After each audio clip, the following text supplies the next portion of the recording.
নিঃস্ব অবস্থায় কি দোয়া করতে পারেন একজন মানুষ, এই দোয়াটা শিখে নেন, ইনশাআল্লাহ আপনার জীবনের সমস্ত সংকট কেটে যাবে ইনশাআল্লাহ। আমি নিজেও এই দোয়াটা বেশি বেশি করার চেষ্টা করি। দোয়াটা হচ্ছে, মুসা আলাইহিস সালাম একটা গাছের নিচে হেলান দিয়ে বসলেন, বসে দেখলেন দুইজন মেয়ে দাঁড়িয়ে আছে দূরে, পানি নিতে পারছে না, লোকজন পানি নিয়ে যাচ্ছে, ওরা দাঁড়িয়ে আছে বেচারি। মুসা আলাইহিস সালাম গিয়ে বললেন, কি সমস্যা আপনাদের? এটা নিয়ে আপনারা আবার মেয়েদের সাথে কথা বলার চেষ্টা করেন, ঠিক আছে? তো মাহারাম গায়রা মাহারাম মেনে চলেন। তারা বললেন যে আমাদের বাবা অনেক বৃদ্ধ মানুষ, আমরা পানি নিতে পারি না যতক্ষণ না আমাদের কম পানি নিয়ে চলে যায়।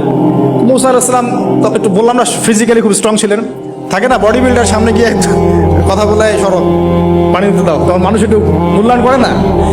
তো মুসা আলাইহিস সালাম এভাবে পানি নিয়ে দিলেন এবং বাছুরদেরকে পানি পান করালেন, করিয়ে গাছের নিচে এসে বসে আছেন। বসে বসে তিনি দোয়া করছেন, এই যে দোয়াটা তিনি দোয়া করছেন, রব্বি, একটা নেক কাজ করলেন, নেক কাজ করলেন না, মানুষের উপকার করলেন, নেক কাজ করে এসে গাছের নিচে বসে দোয়া করছেন, আল্লাহ এখানে তো আমার খাবার পানি বাসস্থান কিছুই নাই, আমি কি করব? রব্বি ইন্নী লিমা আনজালতা ইলাইয়া মিন খায়রিন ফাকির।